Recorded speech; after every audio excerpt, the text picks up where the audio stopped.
Welcome back to Frankly Speaking. I'm your host, Frank. Ladies and gentlemen, do me a favor, hit that subscribe button for me. I'm trying to build this site. As you guys know, I came over from the Knights of Christendom. I'm still over there doing work over there with Anthony and Neil over there. But I kind of go back and forth here and trying to build my site here. And I would appreciate if you hit the subscribe button. It makes me feel like, the work is worth it, right?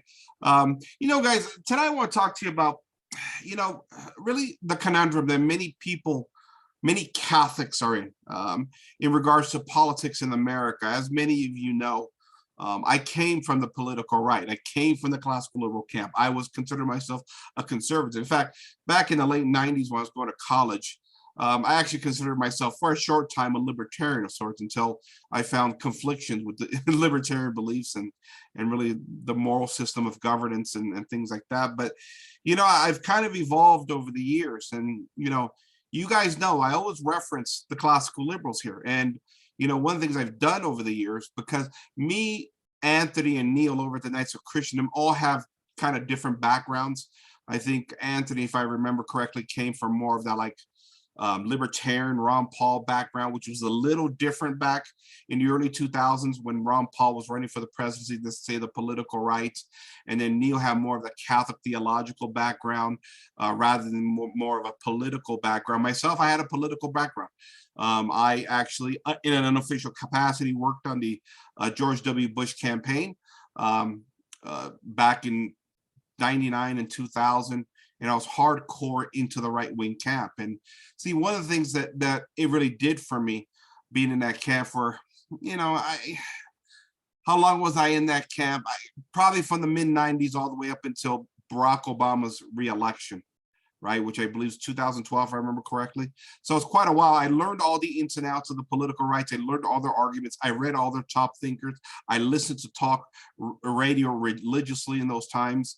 And I learned the arguments in and out. And one of the things I did, and one of the great sort of assets I brought to the Knights of Christendom, and what I'll bring to you here is extensive knowledge of the political right. I know their arguments back and forth, inside and out, just like I know the left for the most part as well too, because the right and the left are always fighting with one another. And one of the things I did early on with Neil and with Anthony was always challenge them, in a way where, okay, well, this is what the classical liberals would argue. Here's their position. And I think it's an asset because we really destroy both the left and the right here, frankly speaking, over the Knights of Christendom. We've been doing that for a long time.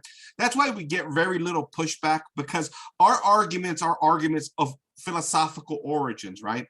We really attack everything post-Protestant Reformation, and especially going through the Enlightenment. And because the classical liberals, well, both the progressives and the classical liberals link themselves back to the Enlightenment, when we attack those principles of origin, it really destroys sort of the liberal sentimentalities that have come to govern the West over the past couple hundred years. And for many of the political rights, and this is where they really get caught up in really a disastrous philosophical contradiction, many of them will tell you that they respect tradition, that tradition is important, that religion is important. But see, the alterations at the Enlightenment period, during the period of revolution, redefined what tradition was, right? Because in many respects, the Enlightenment thinkers were not traditionally minded.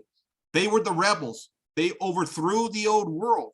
So when classical liberals tell you, well, we believe in traditions, well, that's the traditions of the rebellions of the essentially 17th, 18th, and 19th century. There's no tradition there. It's actually a progressive movement to overthrow tradition.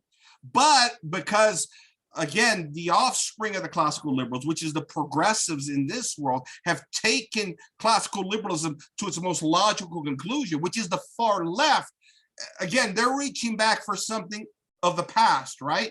What is that past? What is that tradition that many conservatives claim they love? Well, it's the rebellion of the Enlightenment thinkers. And this is where a lot of the problems really start for the political right, and why they can't get the genie back in the bottle. As I said to you so many times before, once you go down the path of rebellion with no arbitrary authority to ever declare the rebellion done and over, without any moral arbiter of truth, where, when, and how does the rebellion ever end? It doesn't. It doesn't. And in America, we've proven that, right?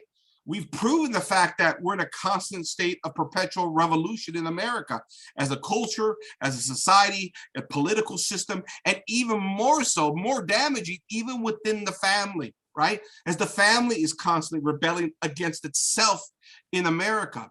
So whenever I presented, we had these off the air discussions between me, Anthony, and Neil and Knights of Christendom. We would have our kind of a run through what we were going to do a show on. I would always challenge them from that political right, and they caught on pretty quickly. I think that they knew the arguments in it of themselves, but because integralism is not, there's not this great movement online. A lot of times we're figuring these things out on our own. Now, we have great thinkers that have come from that mold. As you guys know, we like to quote historian Charles Coulomb here, and there's a few others in the mindset of sort of integralism and sort of, old world Catholic sort of principles and philosophies. Our main weapon is still the church and the old world, right? Because our goal here is to defend Christendom as a great and glorious civilization that built up Western civilization, right? Classical liberals kind of want to ignore that and malign it through their own propaganda. And the irony is that these little demon offsprings that which we call the leftists and the progressive today, the offspring of the classical liberals, are now using that same propaganda against, guess who? The classical liberals, in order to undermine their traditions and their values. See, what goes around comes around, right? What the classical liberals did to malign the old Catholic world, now their little demon seeds are coming back, the demon seeds of the political right, to undermine again the classical liberals here, using again even more propaganda. And they're really using the principles of the classical liberals, right? Things like the free press, things like freedom of speech, things like freedom of religion, principles that on the origin seem good, but apart from the moral law, they become disordered, right? I mean, as we talked about so many times on this show, or at the Knights of Christendom, right? Is freedom of the press a good thing or is it a bad thing? Well, inherently, I think freedom of the press is good, but when you have a disordered society and people bring their disorders with them to these institutions, what happens? Well, the press is turned upside down, right? Because again, the classical liberals, just like when it comes to economics, wanted to separate the moral law from these overarching principles that they see as sort of, as something good, right? Freedom of press, freedom of speech, freedom of religion, but all these ideas have been bastardized for one reason. That is because at the founding, we separated the moral law from the institutions, right? And so when you have no governing body of morality, then freedom of speech can be abused. Freedom of the press can be abused. Freedom of religion can be abused. All these freedoms can be abused, right? And this is why we go from a society, where freedom of the press was intended to be a check on tyrannical government, right? To now free speech essentially being, pornography and sacrilege and blasphemy to the Lord God, right? That's what we've become in America, essentially. Free speech has been abused in that sense. And again, all because of the great separation of the moral principles of truth that go back to the 2,000-year analogy of the faith. And I think our friends on the right, they've never seen this because I think, again, and this goes back to the classical liberal propaganda of the 17th, 18th century, their anti-authoritarian stances or positions that they take. Hey, I'm freedom, man. I have individual rights. There's no man that will govern over my life. Well, it goes back to what I've always said. That's kind of silly in a way, right? Because as human beings, we've always had hierarchical structures, whether we like it or not. And quite frankly, I don't have a problem with hierarchical structures, right? We're all born into families. Now, in the midst of a completely broken culture where classical liberal civilization has utterly destroyed the family, and more people, or at least more and more people, don't even understand what the concept of family is, I could see why they view a familial system as sort of a tyrannical system. But as somebody who comes sort of was raised with the values of the old world, I don't see the familial system as tyrannical. I never saw my father as a tyrant in a home and he's going to take out his pound of flesh against me kind of a thing, right? In Catholic theology or Catholic cultures, we're raised to honor our parents. And that's why I've always said, and I keep bringing this up, it's strange, right? It's strange in America how the preceding generation sort of always rebels against, sort of their parents' generation. And there's this perpetual tug of war in America between children and their offspring. And like so many of us from the old Catholic world, whether we're Italians or whether we're Hispanics or Filipinos or Irish, this strange kind of thing in America of how Americans have always failed to keep any type of family sort of order, right? You're 18, you're out the door, and you got to participate in the economic engine of prosperity. Because in America, we always only focus on the natural, right? Got to go out there and make the money because that is the greatest good in America. It's not honoring God, right? It's not a life of devotion to your family, right? It's a life of, again, individualism and going out there and making money. Now, there's lots of problems with that. The first of which is that we're seeing now that this focus on materialism has come back really to haunt the classical liberals now at this point in history. And we have a whole generation of citizens addicted to lots of these disorders, including materialism, right? Where we begin to worship at the altar of sort of the natural world. And it becomes a problem, right? You see that everybody walking around with the cell phones in their hands. We've become automatrons, enslaved to our own technology, because again, we don't know how to balance the natural and the supernatural, right? So everything becomes an extreme in classical liberal civilization. And we're seeing that everywhere. It's not just America, right? It's everywhere. It's all over the West now because Enlightenment principles have come to dominate. The grand revolutions of the 17th, 18th, 19th century, they were all designed to take down the old Catholic world, right? To take down the church, to take down the moral order of the times and unleash, again, this behemoth of logic and reason and scientism, all of which can be good things. But again, once separated from the church and the sacraments and the moral law, all becomes bastardized, is what it becomes in the end, see? And so, so to get back to my original point, I've always presented the arguments from the political right. Now, what is interesting to me is that I've seen lately even Catholic bloggers jump on this notion of, the Brandon phrase, right? Let's go Brandon, right? And I've seen a few Catholic bloggers even wearing t-shirts and ball caps and things like that. And listen, it's a way to fight back in the system. And as skeptical as I am of democracy, I still partake of it, right? Because, in the end, I got to live in this world. I got to raise a family. I understand the reality on the ground, something that classical liberals oftentimes, and I've talked about this before, don't want to deal with reality on the ground. They're always caught up in sort of these ideological principles, especially the ideological principles of the founding. The great thing about Catholicism or being raised Catholic is that we try and put a proper balance between the natural and the supernatural, right? We're in the classical liberal world, it's all about natural, right? It's all about logic and reason, and we kind of dismiss, the supernatural or the religious elements of society. Yeah, it's kind of there. We kind of believe, but we're not going to get bogged down on dogma when it comes to that, right? Which is another problem of itself. And it's all playing out before our very eyes. But, this Let's Go Brandon movement, listen, I understand the frustration. We have political powers in DC right now that are making some tremendous mistakes that are affecting all Americans. And listen, I'm just an average guy. I'm a nobody that's trying to feed a family like everybody else. And I'm going to the stores and all prices have exploded, and it's put pressure on our pocketbooks in the home. And we're trying to do best we can. And I get upset too. Now, my thing is, coming from the political right, again, this detachment from, ideology and reality, from my perspective, I try and deal with things in reality, right? And this is why I've always said, at the end of the day, the political right doesn't have a chance to win because the system has been set up against them, and their own principles of these secular freedoms and liberties have all been turned on their heads precisely because of this great moral disorder that they unleash by rejecting the church and the sacraments and the 2,000-year analogy of the faith of our ancestors. And now here we are, we're trying to figure this thing out.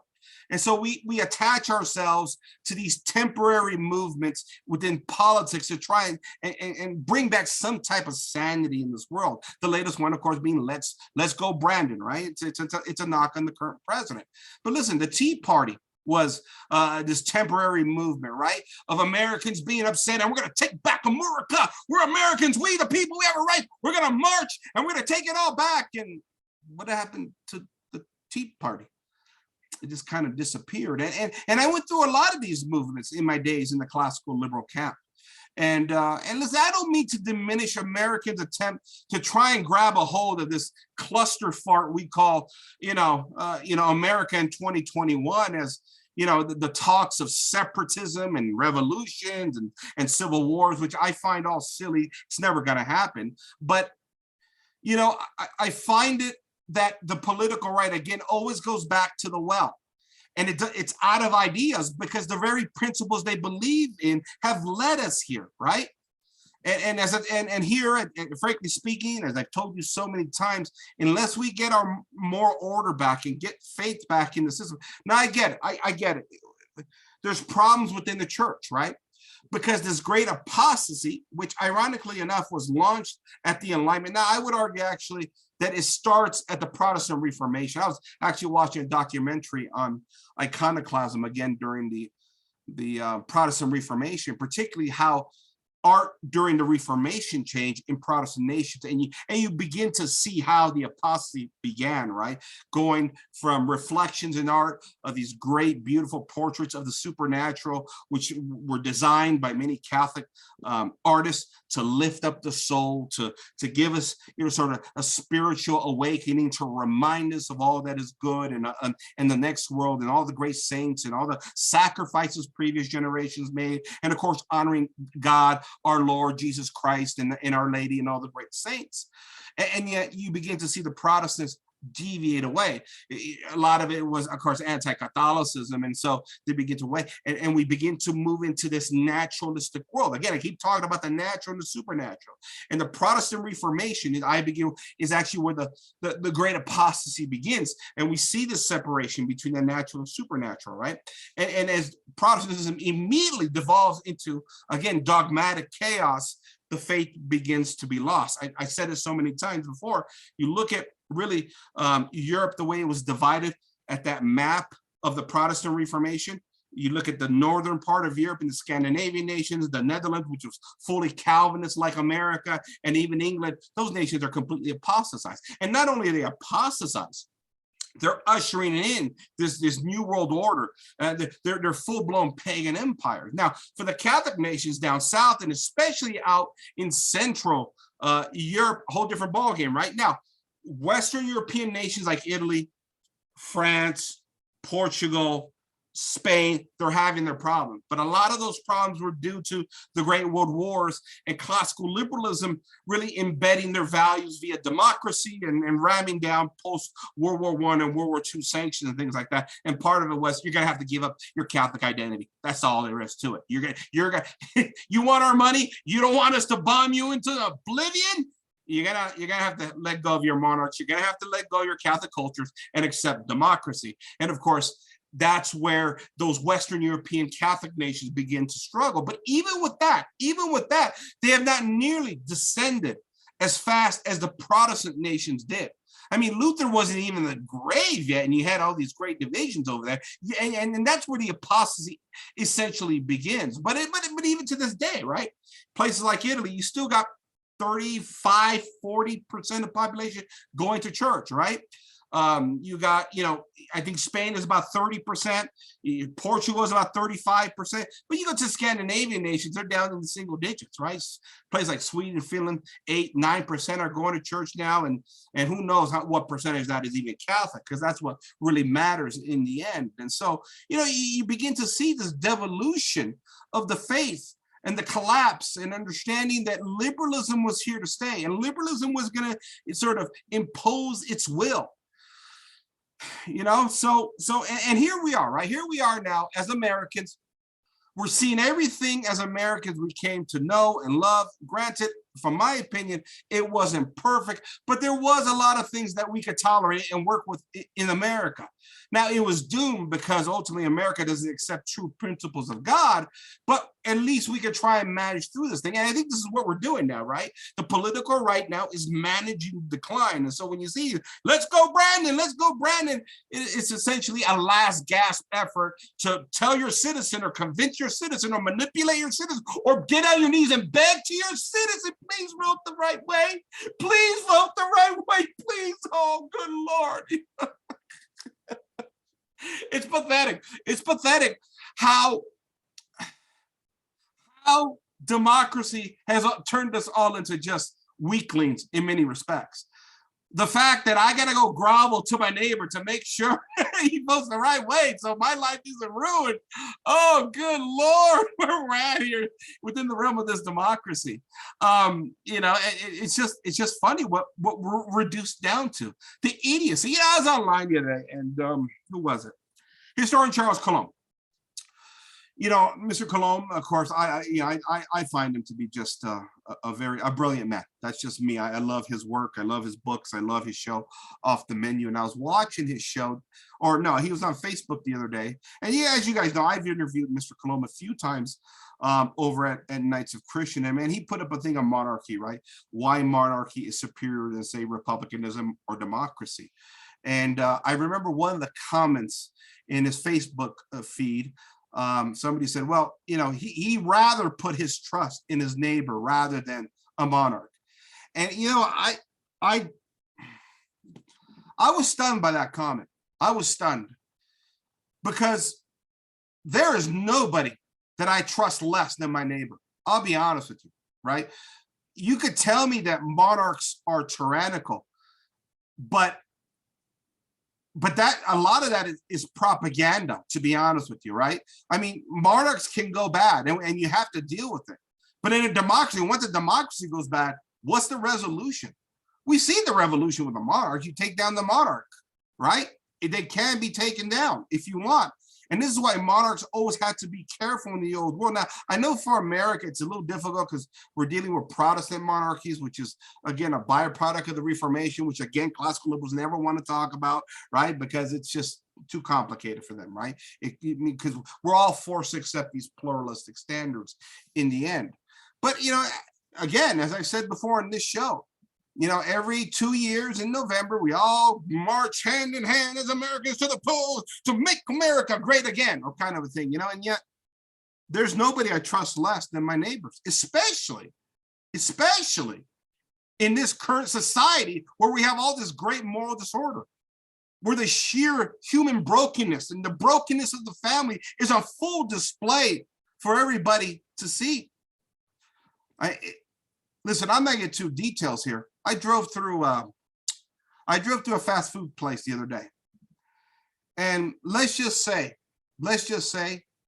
that some of the characters that are being hired now, which is an example of what our society has become, is very sketchy to me now. Some of the things that I see out in society, and really even anywhere you go. I'm picking a fast food, but it's really anywhere you go, right? I mean, we have a completely morally depraved society. If you have a morally depraved society, how can you ever trust those people to go to the polls and vote the right way, especially when we're judging vice and virtue? Why anybody would ever trust their fellow neighbors at the polls to where your future and my future is dependent on our disordered neighbors, right? As divorces become more rampant, you got illegitimacy and disordered lifestyles. Do we really trust our neighbors to make the right choices for us? Do we? You know, it's interesting. You know, again, I'll go back to Mr. Charles Coulomb here, and he makes a fascinating point. Let me just pull this up here. You know, this is a quote from Mr. Coulomb that really, it's been circulating for a while. Many classical liberals don't understand it because of their, you know, inherent anti-authoritarian kind of philosophy that classical liberals have propagandized and instilled in the hearts and minds of Americans, especially against the idea of monarchy. I'm not a monarchist, I'm more of an integralist. And Mr. Coulomb says, quote, "I would rather be ruled by people who think they're gonna fry in hell forever if they rule me poorly, than by people whom I'm merely a convenient economic siphon who can be milked like a cow. You know, we really got to think about this. You know, I keep talking about, and I keep asking my friends on the right, we got all this historical propaganda about, you know, generations of the past or previous worlds, how horrible they were. Freedom was suppressed and liberty was suppressed, and we had all these tyrants that ruled over our lives. And I'm waking up every morning and I feel the tyranny. I see the tyranny all around us. And I see conservatives every day say, what's happened to America? What's happened to America? And despair has kicked in. See, there's a disconnect, and there's lots of mental gymnastics conservatives and the political right has to do now to justify sort of these philosophical principles of liberalism, right? And of the founding of the nation, because it's all unraveled. The country looks nothing like the founding principles, and it began to devolve immediately. And so when this happens, and those classical liberal beliefs of the founding have become your de facto religion, and that's what it is for the political right, because I was there, right? They honor the apostles of the Enlightenment much more than they even honor the apostles of Jesus Christ. This is who the political right is. I'm telling you. But once these principles begin to unravel, and these principles are that they cherish are actually being turned on their head and now being used against them. Look at freedom of the press. Look what the press is doing right now to the political right, and has been doing it for a long time. They don't know what to do with this, because freedom of the press is a cherished, beloved belief of the founding. We need this institution to keep checks on the tyrannical government. That's what they'll tell you, right?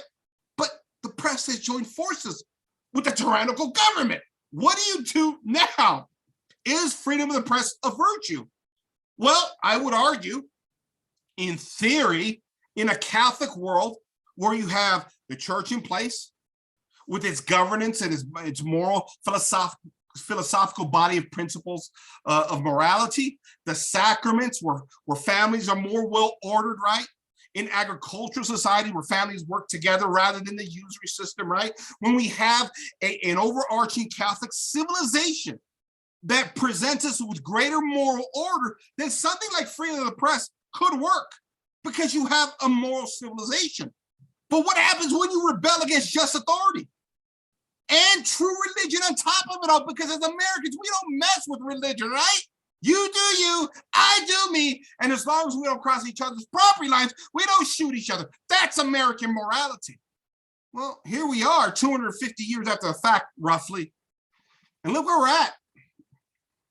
Freedom of religion, freedom of the press, freedom of speech, it's all played out exactly the way it was laid out in a society that's completely disordered. All these things that the right claims to love, all these cherished principles have been turned on its head, and they're being used against the right to destroy the very country they love. That's the irony of it all here. And they don't see it because they're stuck in this trap. And that trap really is the rebellion that begins at the Reformation and then later on at the Enlightenment. Because there's a symbiotic relation between the Protestant Reformation. Okay, let me take that back. The Protestant revolts, the Protestant rebellion, because it wasn't a Reformation. It was a rebellion, right? And rebellions build on top of rebellions, right? The rebellion against the church in the 16th century leads to the rebellion against just authority and the monarchs in the 18th century. And then that eventually translates into communism and the rebellion against the family in the 19th and 20th century. And you'll wonder why the family's completely broken and the culture looks like a flaming pile of dog manure. You want to know why? How do you fix this problem, conservatives? You guys have never answered this question. Never answered this question. All you can say is, we got to vote. We got to vote harder. And we got to get down on our knees and beg to our neighbors to make sure they vote the right way. We got to prosper ourselves and to our neighbors. We got to make sure that, they wrote the right way. We got to convince them. We got to change hearts and minds in the battle arena of ideas. Remember, that was Rush's line, right? That's how we take back America, changing hearts and minds. Yeah. But you've never dealt with the fallen nature of man, Rush. The Constitution is silent. The founding fathers removed the church and true moral principles. What happens when the man's passions become disordered and they don't care about your ideas, but want their own sins justified in the name of liberty? Ironically enough, what do you do then? May God rest Rush's soul. But he was wrong. Just like a lot of conservatives are wrong. I listened to talk radio for 20 years. Their ideas are old, they're tired, they're worn out, and they've been proven wrong time and time and time again. And the way you can tell is that the country is always going to the left. And when you're all, hey, come on, Brandon t-shirts, whatever that saying is, right? Let's go, Brandon. Especially by Catholic bloggers. I'm sorry. You're a puppet in the system that continues to kick you in the rear end constantly. We need to get down back to basic fundamental philosophical principles, right? And it starts with theology. It starts with acknowledging divine truth, sacred tradition, all which was rejected by the Enlightenment thinkers. That's why we have this mess. That's why we're not going to vote ourselves out of this problem. That's why even when Republicans or conservatives win at the polls, they actually still lose on the ground in the reality of the political system. How many times the Republicans have the House, the Senate, right? And the presidency, and most of the Supreme Court justices, and yet whatever gets done, what we would consider conservative values, right? Nothing, they lose. Nothing ever happens, even when they're in power. Why is that? Why? Let's go, Brandon. Let's go, Brandon. Listen, it'll be another phrase that will go away, and we'll be talking about it 5 years. Oh, remember this movement? Remember this? Just like the Tea Party went away, right? Tea Party, another brilliant idea, right? Economic libertarianism. Again, we're going to focus on economics without focusing on the moral collapse of the nation. It's not going to work. It's not going to work. And your beloved free press, your beloved free speech, maligned and destroyed the Tea Party. Freedom, liberty, right? This is what liberalism brings, ladies and gentlemen. Listen, I'm not here to, I'm just frustrated that as Americans, we're so caught up in our platitudes and our political ideologies that we can't ever really sit down and have a conversation. And the moment you begin to criticize some of these principles, you're labeled as a traitor. Oh, you're anti-patriotic. And let me tell you, the political right, just depending on what issue, is just as PC as the political left, ironically enough. They are. I was there. Oh, guys, I'm sorry. I'm frustrated with the direction of the country. I have a stake in it like everybody else. I'm trying to survive the system. I got children to raise. I got everything to lose here. If you're telling me I got to go to the polls with you guys on the right to manage the decline, fine. But can we acknowledge some of these fundamental flaws in the system? Starting with the fact that you guys always lose and the country always goes to the left. And the idiotic ideas like American religious liberties, AKA American personal moral code, has never made sense. And don't give me this thing, oh, it was a conscience clause. It's perfectly Catholic American religious liberty. No, it wasn't more. It was more than an act of conscience.